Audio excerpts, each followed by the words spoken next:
You're listening to the best of the Martha Zoller Show. You can hear the show live Monday through Friday from 9 to 11 on AM 550 and FM 102.9 WDUN and streaming at accesswdun.com.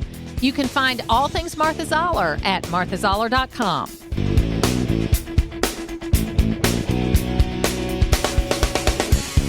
It is the Martha Zoller Show, and joining me right now is Attorney General Chris Carr, who was on site on Wednesday at the Police Training Center site, but also as Attorney General understands kinds of the ins and outs of this terminology we're using, domestic terrorists, that kind of thing. So, Chris Carr, welcome so much. Thank you so much for being here today.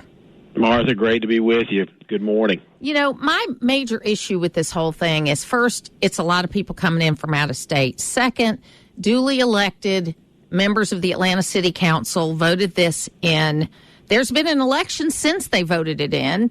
And, you know, this is an interference with what duly elected members of our society are doing. And it can't be tolerated. Can you give us an update on kind of where you are on this, and then just any insights you've got, because people are confused and a little concerned? Absolutely. Martha, this has gone on long enough. This has gone on way too long. You know, this is a training center. Again, one of the things that we've all agreed, we need more training for law enforcement. So the Atlanta Police Foundation got together with the community, has come up with the funds to put together a training center, which, by the way, right now, officers in Atlanta are training at an old elementary school that leaks when it rains. You can't drink the water from the water fountain. So this is going to be state of the art. This isn't just about making sure that officers are safe and better trained, which we want, and people have been calling for a couple of years, but it also means the community will be safer. But here we've got a group that has, for over a year, illegally been sitting on this property that is trying to stop, as you mentioned, the process of ensuring that the community and law enforcement officers are safe, and it's gone on long enough. And so we had an operation, as you mentioned. I was out there at the site. I was in the command center. We had an operation to make sure that we were going to legally and properly remove the individuals from the site so that the building can continue. And then we had what we had where an individual shot a trooper who, again, our thoughts and prayers are still with his family, with him, as he heals. But again, it didn't have to happen. Shouldn't have happened. And this has gone on long enough, and our office has taken the lead. We are the ones that are the lead prosecutors. We're working with the DeKalb DA's office, but we're going to make sure that all those that have violated the law and are coming to our state to commit violent crimes are held accountable. There's been some pushback about using the term domestic terrorist or that kind of thing. Explain that and the use of that terminology. Well, sure. That's it. The legislature passed legislation not too long ago that provided our office with jurisdiction over domestic terrorism. It's a legal term. We look forward to, and I'm not going to litigate in the public because we've got to go to court. We'll be able to do that. But I am confident that the facts will show that these individuals have engaged in domestic terrorism. It provides for a serious punishment and for a longer term if convicted. But again, I mean, Martha, this isn't Oregon. We're not Washington. We're not New York or California. If you come here, if you commit violent acts against our citizens, against law enforcement officers, we're going to hold you accountable. And I am proud that our office is taking the lead because, again, I will defend anyone's right. I firmly believe in the First Amendment. And peaceful protest, I will defend it. But protesters use words. Rioters use AR-15s and handguns and throw Molotov cocktails at construction workers and firefighters, and they use explosives and knives. That's not peaceful protest. That's not protected by the First Amendment. That's a crime. Well, and we're going to hold those accountable that are engaging in violent crimes. Well, when I worked for Senator Perdue for the first 4 years that I worked for him, our office was at 191 Peachtree. That is where a lot of that violence happened on Saturday night. I was very familiar when those pictures were being shown about that. And it makes citizens think, I'm going to the airport on Thursday. I've got a trip I'm taking. And I'm thinking to myself, is it going to be safe for me to take the train as I usually do? Or is this still going to be going on? And I know that's not rational thinking, Chris. Okay? But it's gotten to the point where normal people like me are thinking that way. Well, understandable. I want to commend the Chief Shearbaum and Chief of Police in Atlanta and the Atlanta Police Department, who on Saturday night quickly came and contained that situation, along with state law enforcement partners. Mayor Dickens has been great, also. Well, and I do absolutely, and the support that we've now gotten. Again, the state was going over to the site where the training center will be at the request of local law enforcement to make sure that we could provide support. I'm proud of what we've done there. But again, this isn't who we are. This may happen in Oregon and Washington, and that may be from a policy perspective what they want, but not us. Not That's us. Right. And as you mentioned, all but two of the individuals have been from out of state, Pennsylvania and Maine and California and Washington, Nevada, Michigan, you name it. Only two of the individuals have been from this state. And so it's clear there's a well-organized national network. We're aware of it. But you can't come here and do it. You're going to be held accountable. We will, again, you will be charged. We will find you, we will charge you, and we will make sure that you're held accountable, plain and simple. So it says that 3 of the protesters were cooperating, and so they were let go in the reporting that I've read. Are those folks cooperating and helping you all, maybe not you, but law enforcement with their cases? Well, I don't want to get into the specifics of who may or may not be, but I will say something to this, though, Martha, which I think is critically important. One of the individuals arrested Saturday night was arrested a month ago by us. This individual was granted bond. We opposed bond, and was rearrested Saturday night. That's an issue. That's a problem. And it's unacceptable. But it goes back to a larger conversation I know that folks have had. I've heard from folks. You've heard from folks as far as bond and that sort of thing, and where we need to go. And I know there's conversations in the legislature. But I think it's important to note one of the individuals arrested Saturday night had been arrested before and was out on bond. So what are the next steps for your office? So, again, we're taking the lead on this case. We've got a great group. We've been working with federal, state, local partners. We will be prosecuting individuals that have been arrested in as it relates to this issue and relates to those that were criminally trespassing on the property, those that have engaged in violence. And you're going to hear more from our office in the coming days and weeks. Well, and hopefully this construction company understands that we want them to continue with this, because I've toured the facility that's in South Georgia, FLETC, that's mostly, and you probably have too, that are mostly for federal law enforcement. Absolutely. But this is going to give us the opportunity here, and I'm sure in the long run, even North Georgia Police and others will be able to use this facility, and it's going to be something that's going to allow our law enforcement to be properly trained and also to have some kind of hands-on training that is so much better than just reading a book or hearing about it. Absolutely. And again, it is critically important that law enforcement remain safe and are well trained, but that also leads to, a safer community, which I think, again, is critically important. But here's the other thing, Martha. If this is allowed to stand, today it may be Georgia, today it may be a law enforcement training center, but it could be the playbook for an economic development project that somebody likes or an individual that somebody disagrees with. Again, the laws are meant to be upheld. And again, if you're peacefully protesting at the courthouse steps, you're holding signs, you're disagreeing with your government, that's fine. That's protected by the First Amendment. But what's going on here, when you're throwing rocks through businesses that have supported the training center, when you are throwing Molotov cocktails at individuals that are construction workers or firefighters, absolutely not. Cannot be allowed to stand.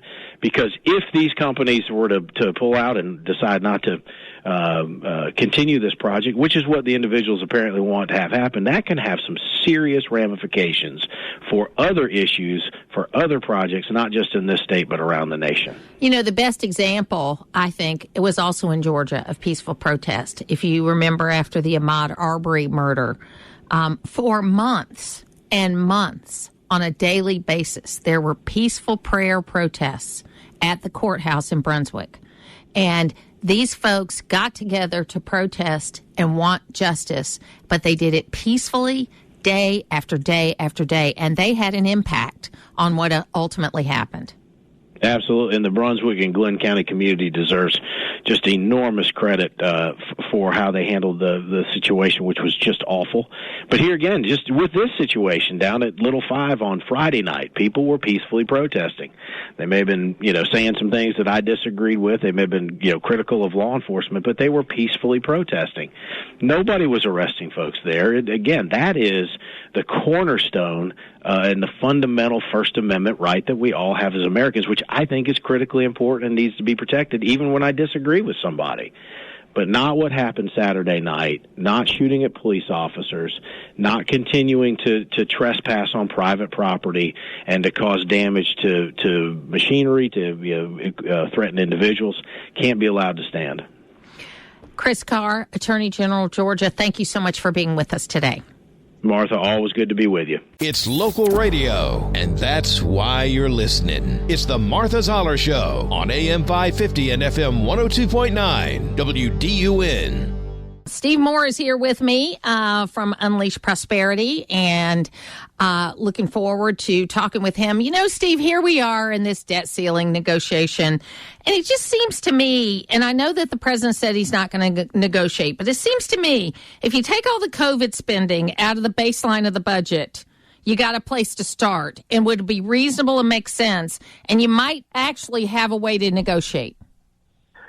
Well, Martha, great to be with you. And by the way, you got an A in economics today because great minds think alike. And you're exactly on the right track. And I wish you could talk to the Republicans in Congress and get them to amplify this message. So I'll tell you a quick story. I had a meeting the other day with my good friend Rand Paul, who's one of my favorite senators, who's the fiscal conscience of the Congress.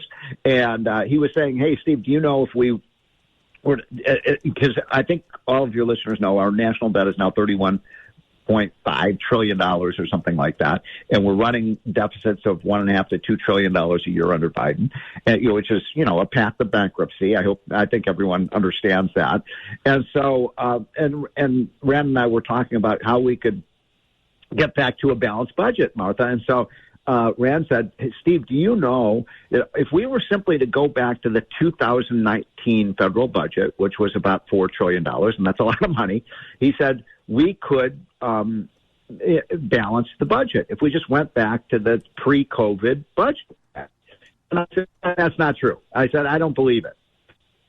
I got home that night. I looked up the budget, and it turns out he was right.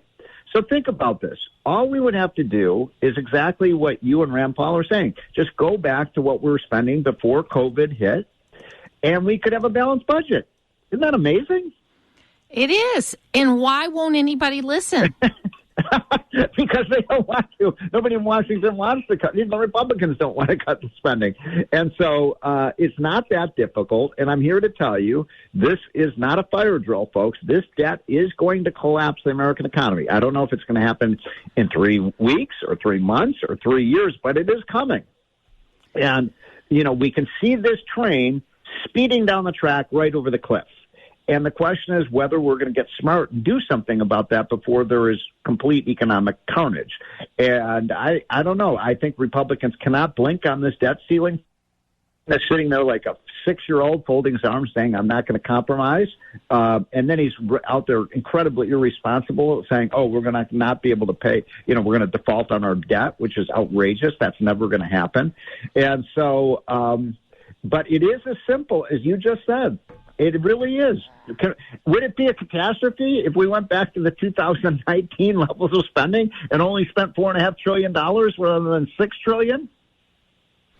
So then do you also have the conversation? How? I guess the better question is, how do we have the conversation about Medicare and Social Security without people accusing us of throwing grandma over the cliff?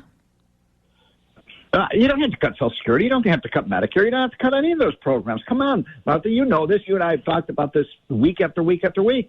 There's been $500 billion of fraud in Medicaid, in unemployment insurance, in the PPP program, in Medicare. All these programs are so fraud-ridden. They have 20% rates of fraud. Why don't we start by getting rid of the fraud? and the waste in our budget. So we can do this. This is a layup. This isn't a hard thing to do. Yeah. We just have to set our priorities. Incidentally, I've been chopping at the bit to talk to you, Martha, because I don't know if you and I have had this conversation, but I am a big fan of the fair tax. And a lot of my friends in Georgia who are in your listening audience, I've been supporting it for years. Yeah, and me too. And as you know, I helped write, I think you may know, 20-some years ago, I got together with the fair tax people and helped, write the fair tax plan. Now, is it perfect? No. It's not perfect. It might do things a little bit differently. But, I mean, come on. Why are some of even our conservative friends attacking the fair tax?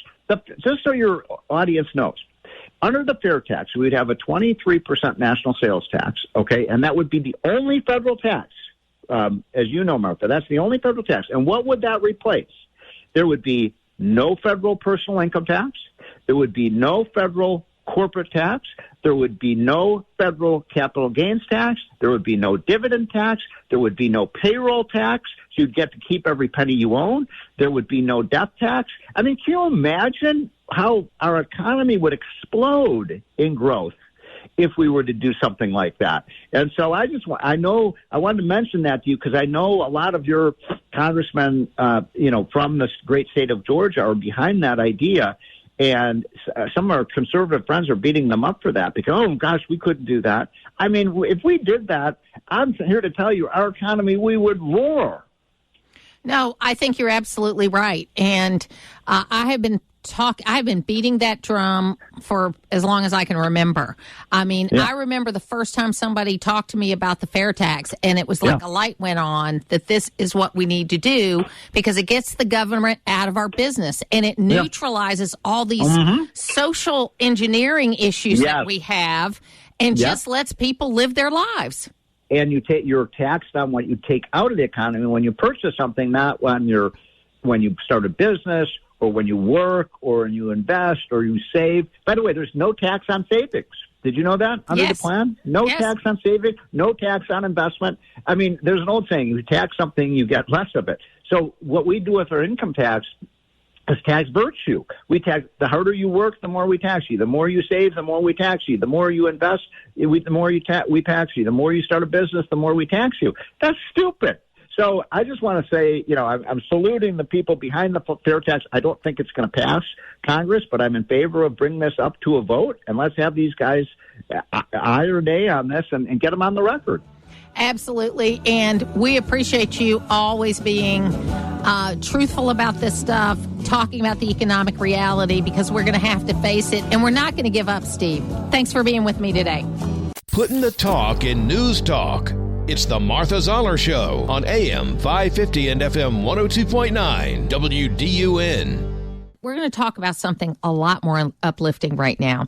Pam Parrish is with Connections Homes, a Lawrenceville-based foster care facility, and there is a new Georgia foster care tax credit that we're going to talk about. Pam, welcome to the program. How are you? Hi, Martha. Thanks for having me on the program. I'm great. How are you today? Good. So tell us first about Connections Homes, and then give us a nice overview about the Georgia foster care tax credit. Yeah, absolutely. So Connections Homes is an organization that started in 2014, and we work with youth that are aging out of foster care, so between the ages of 18 and 24. A lot of people don't really realize that once you exit the foster care system, if you've never been adopted or reunified with your biological family, that literally your parent, which is the state of Georgia, is done. You're not going home for Thanksgiving. You don't have anywhere to do your laundry, no one to help you figure out how to apply for college. So a lot of these kids end up going into these horrific statistics of pregnancy, incarceration, homelessness, without someone significant to step into their life. So what Connections Homes does is we recruit and train mentoring families who come alongside these youth. We are basically kind of the Match.com for youth aging out of foster care because youth choose to participate in our program and they have the opportunity to choose their mentoring family. Since we've started, we've matched and supported over 300 youth who in Georgia who have walked alongside of a mentoring family. So that's basically what we do. And the thing that the state recognized with these youth is that, although there's no real kind of state funding for youth after they've aged out, that there is a way that the community of Georgia businesses and individual taxpayers can come alongside organizations like Connections Homes to help us support these youth. There's obviously other things that my parents did for me at 18, assistance with transportation, those little things that you need in a dorm room, help with books, things like that. So the Fostering Success Act is a tax credit for Georgians, both individual taxpayers and companies and corporations, which allows you a dollar-for-dollar tax credit on your state taxes for donations to organizations that are working with this population of youth, specifically around transportation, housing, education, and mental and physical health costs. So is Connections Homes, is it a place for these folks that fall within this age group to live? We don't. Usually our youth are housed. If they come to us and they're not housed, we work with housing partners. So it might be an independent living program. It might be a shelter program. It could be some residential housing to get them housed on their own. And then we match them to a mentoring family. Now, sometimes our families will end up letting those youth live with them, but we don't start with housing because our goal is to have someone in relationship with them. Right. And housing someone in your house can sometimes interfere with relationship. Well, and I think, too, there's such a challenge. I mean, this, I think, all really came to light for me, quite frankly, was when the Parkland shooting happened in Florida. Yep. Because the person that perpetrated this crime was a person that had been in the foster care system in Florida. And had typical story. He'd been in a number of homes, finally found a home that he felt connected to, and sadly, the foster mother, I think she had cancer and died, but she died. And and so he reached out to whatever the organization is in Florida in January and said, I'm having a really bad time. I'm having a hard time. Basically, we don't have anything for you. You've aged out of the system. And then the next month he committed this horrific crime. Now, I don't know that we could have prevented that, but it's certainly, I wasn't aware that it was this cliff they dropped off at 18 years old. And, and that's something we need to work really hard at, mainly because, first of all, we have huge amount of jobs that are available. If we can mentor these kids in a way that they get into a program where they can get into a job in a relatively short period of time, when you think about it, everybody doesn't have to go to college. They could become, productive members of society in a relatively short period and break that cycle and change the direction of their lives. It's very exciting.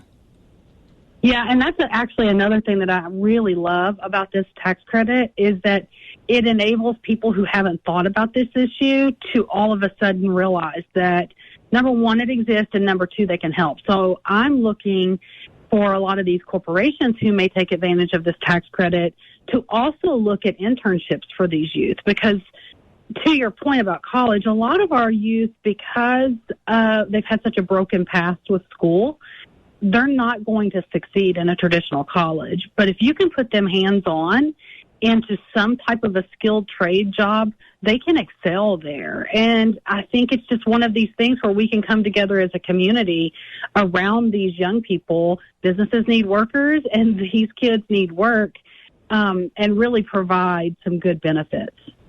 So how can people help? So people can help. You can, as a taxpayer, single individuals or head of household, you can deduct up to $2,500 of your tax liability.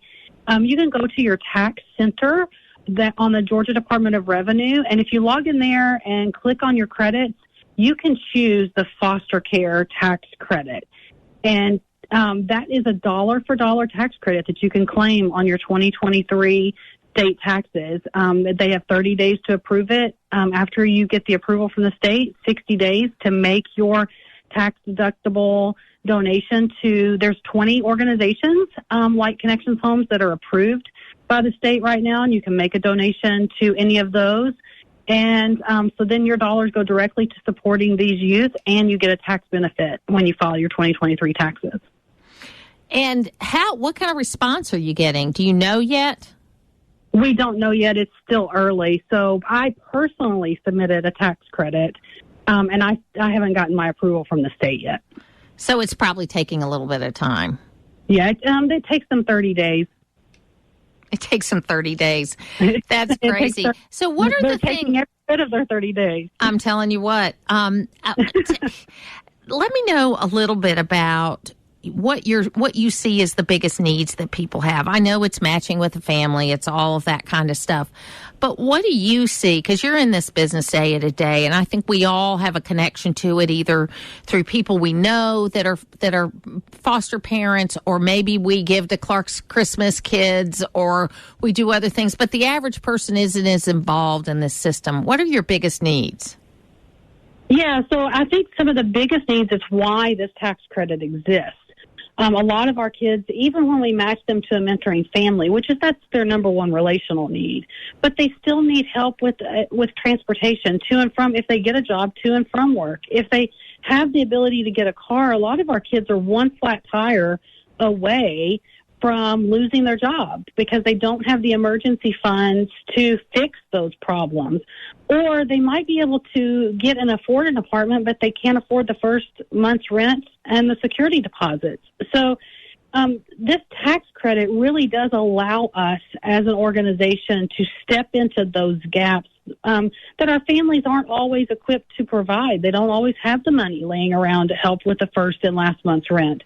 But with these tax credit dollars, we can do that on behalf of these youth and help to get them into some stable housing, some reliable transportation, help them to succeed in school because they don't have to worry about the burden of survival of all of those expenses, because there are organizations across Georgia that can help to kind of cover those gaps. Well, I know there was a very impassioned testimony last week from Candace Brose, who heads up the department that handles fostering, but also there's so much work to be done in all of these areas. It's great to shine a light on this. Pam Parrish, Connection Homes in Lawrenceville, thank you so much for being with us today. Thank you, Martha. It's where North Georgia comes to talk. It's the Martha Zoller Show on AM 550 and FM 102.9 WDUN.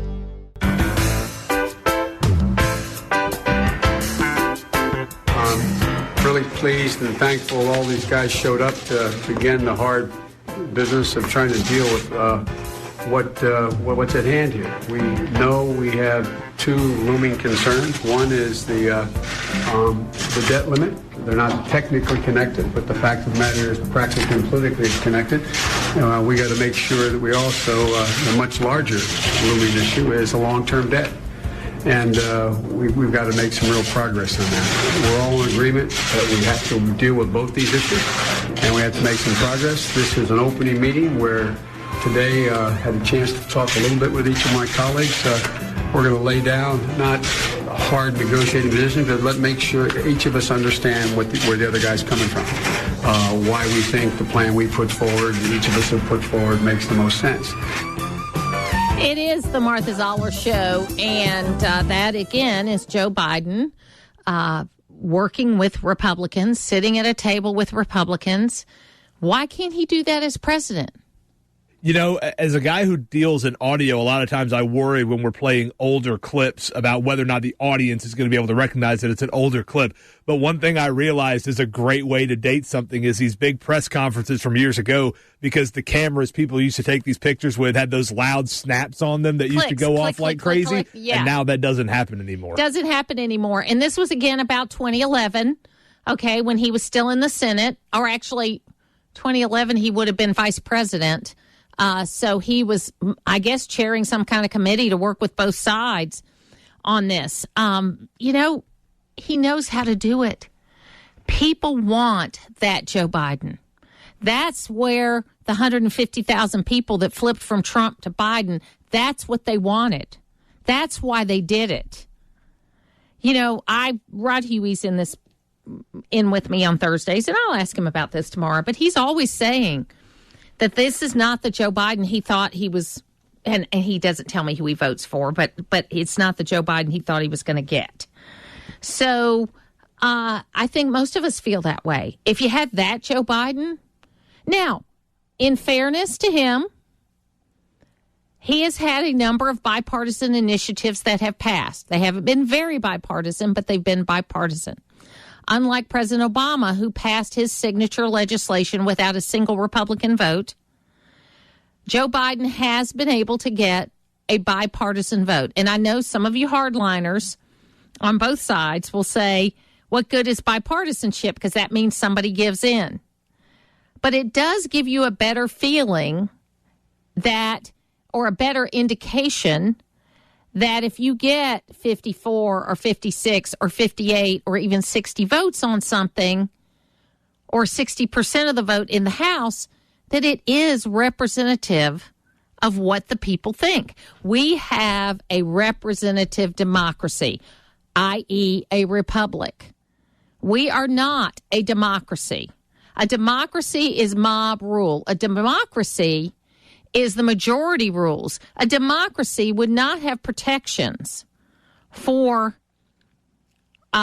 anything that is in the minority. We are a representative democracy or a republic. It's funny, I was listening to David Starkey yesterday, who is no relation to Ringo, whose real name is Richard Starkey, but he is a historian, very famous historian in the UK. He was talking about Western history and that how this attitude over the last 50 years to reject Western history is somehow bad, when really, when you think about it, even if you talk about British Empire, what did British Empire give us? British Empire gave us the United States of America, Australia, Canada, New Zealand, India, some of the biggest representative democracies in the world we got from British Empire. Okay? But he also said something that really made me think. And I don't know whether I agree or disagree with him. It's too soon. But he said the worst words ever used in a democracy is we hold these truths to be self-evident, that all men are created equal. And he pointed out that they didn't use that language in the Constitution. They used it only in the Declaration of Independence. And he made a case for the fact that Thomas Jefferson was the epitome of woke. That these wokies that are trying to get rid of Thomas Jefferson should actually be embracing him. Because we all know that all men are not equal. They may all be created equal. But from the moment you're born, you have different things that impact you, whether you have good parents or bad parents, where you live, whether you have money, whether you have education, the whole thing. And he was using it in relationship to a lot of very wealthy people that have good educations but don't know anything about life. So while my first reaction was to recoil against him saying such negative words about the Declaration of Independence, because I think the Declaration of Independence combined with the Constitution are the two greatest documents, and that the average length of a Constitution is 10 years, and the United States Constitution has lasted longer than any Constitution in the history of mankind. And so it's an amazing document. In addition to the fact that it is preambled, if you will. I know there is a preamble of the Constitution that we all memorized, but I'm talking about the document itself. The Constitution is preambled by the Declaration of Independence. And, that was that movie back in the 90s called The Patriot. It might have been 2000.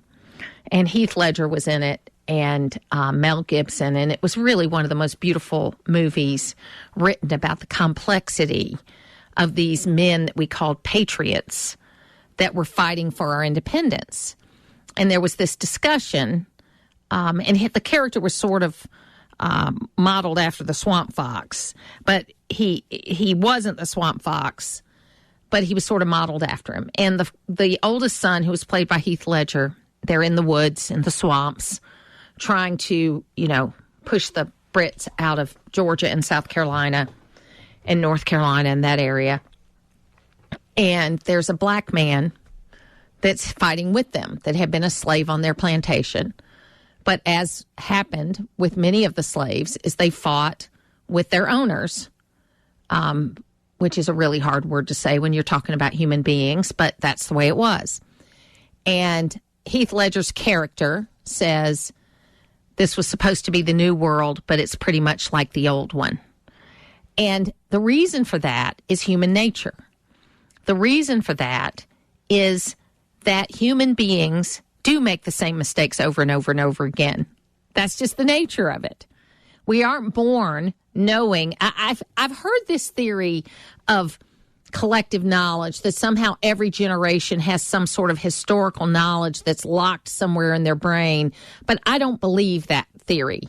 I think everybody starts from zero, and you have to teach them up in the way that they shall go, as the Bible says, which I am a terrible quoter of the Bible. So if you have that phrase in a different way, I will not be offended. But it goes back to this response that I got to this little thing that I wrote. It all goes back to putting faith at the center of your life. If you don't fill the hole in your soul with God, it will be filled with something else.